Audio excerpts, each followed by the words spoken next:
It's the first episode of our special series on the Africa Women's Cup of Nations. I'm Akua Asante, aka Triple A, and today I'm joined by Angelina, Soma, Amoah, my guest co-interviewer, to present an exclusive interview on Afropop singer Wiyaala. So Wiyaala, together with Miss Ashi and Akua Asante, composed and sang the official anthem for the 2018 Africa Women's Cup of Nations. She recently returned from the UK, where she placed Ghana on the map. Together, we present to you an exclusive interview on the Make Me Dance hit singer right here on Triple A Network.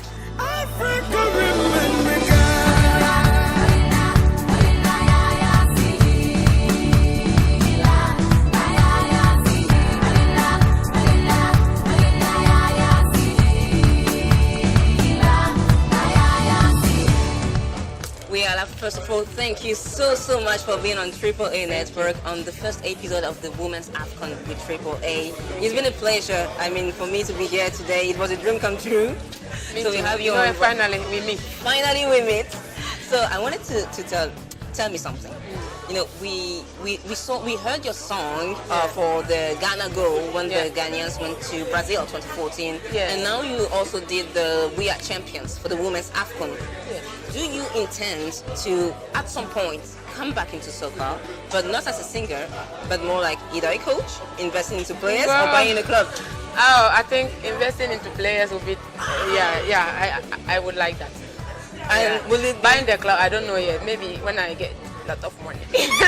But I wouldn't mind actually taking on maybe a young female who is very talented, and then they are ready to walk the walk and do the action. As an agent?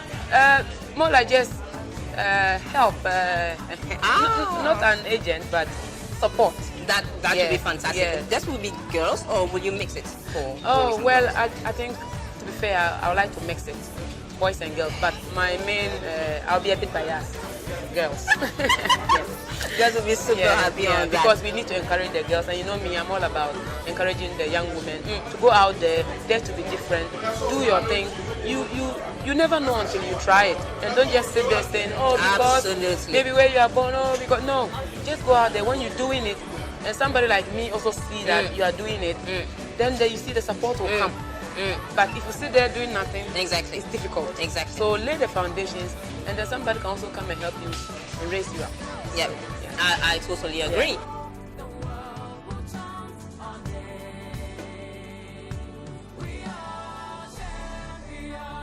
Wiyaala, so I understand you had some football background, as when you were growing up, you had football background.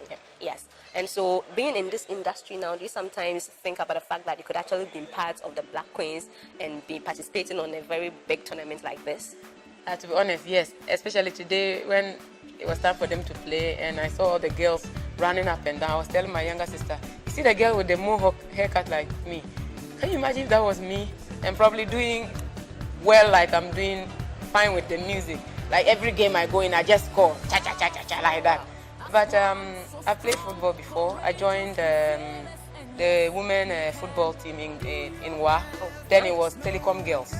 But, you know, the facilities were not available for me, in particular to train, because you just can't you can't just depend on the coaching and everything, and things that are not that easy. So, but I thought the music took the better part of me. I could just go into the studio and record, and then I realized that, if I need to play football, there's a lot of work needs to go in training, doing a lot of things on my own, getting the equipment. You have to get your kit together. It was a bit of a challenge. But let's just say, maybe, who knows, I would have been playing for the Black Queens, number 10 or something. I see, and you've been like scoring the goals for us. Every game I'll score like 5 goals, and I'll never miss a penalty. Not over the bar. So clearly it was a battle between music and then football, and then music won. Okay. Yes. So I mean, clearly as we were playing over there, I mean, I could see all the skills that you were playing, you were doing there, and clearly it shows that we are just not cut for football. Like, it's not our fault. We were not made to actually play football in there. You were doing it so easy. Like, I could see how you were just moving. You know, I was a sports prefect. So it also confirmed that yes, you were. I think The sport is yours. Yeah, Just that I mean, music was able to take that of part course. of you out in there. In the secondary school, I was a sports prefect. And even then, it was between entertainment prefect and sports prefect. But at that time, I realized that if I joined the entertainment committee, I will not read again. So let me just keep fit for now. And I think I preferred the volleyball and football.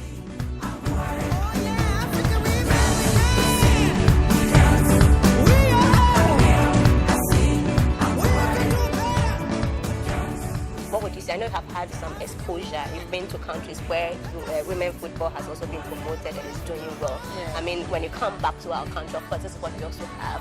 What do you think can actually be done to improve women football in the country? A lot. A lot has to be done. Look, we need to support them. We have to. They need all the support that they can get.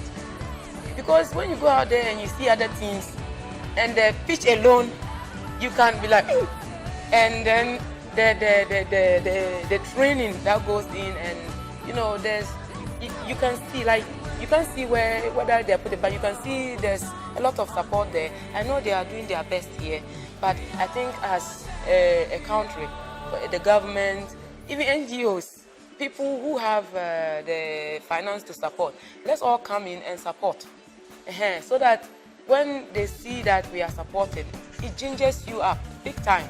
So I think for the support they need it, both financially, emotionally, all the support that they can get, because out there other teams are getting it, and I don't know what they are doing, but we have to figure that one out. But to say, for me, I'm happy. At least we have started, and today we saw how the whole place, people came out to support, and I think it's growing, and with time it will catch fire. But we need it to catch fire quick. Just like our gentlemen when they're out there playing, we need the same support. In fact, twice. All right. Yeah, because you know when women do it, we do it even better. Yes, it's true. All right. You know how it is. So, yeah. Okay. Yeah. Thank you. Definitely, I think the support is going to be there, and I'm going to be behind the women football in there. Yes. Okay. Thank you. My first message for the tournament is that congratulations, good work done. Thank you for supporting and finally making all this happen for all the women around the world, because we need this. We need to be involved, and you are involving us gradually. We love it. This is all that we are talking about, women rights and equality. We are not here to fight you, no. We are here to love you, and also you should give us the love back, which you are doing now. And I know with time, the women's football or women's soccer will become big, just like the men's soccer. And also, my words to the Black Queens, you know, the name Black Queens, it entails a lot. It's deep. You are black and you are a queen. And the queen rules. When you go out there, rule. And make your name big out there. Leave your mark out there. And don't be shy. Never be afraid. Don't be shy. That's it. Thank you so much for this interview on Triple A Network. It was a pleasure to have you. And you too. Wiyaala with my colleague Angelina as well. Thank you so much. Thank you. You're welcome.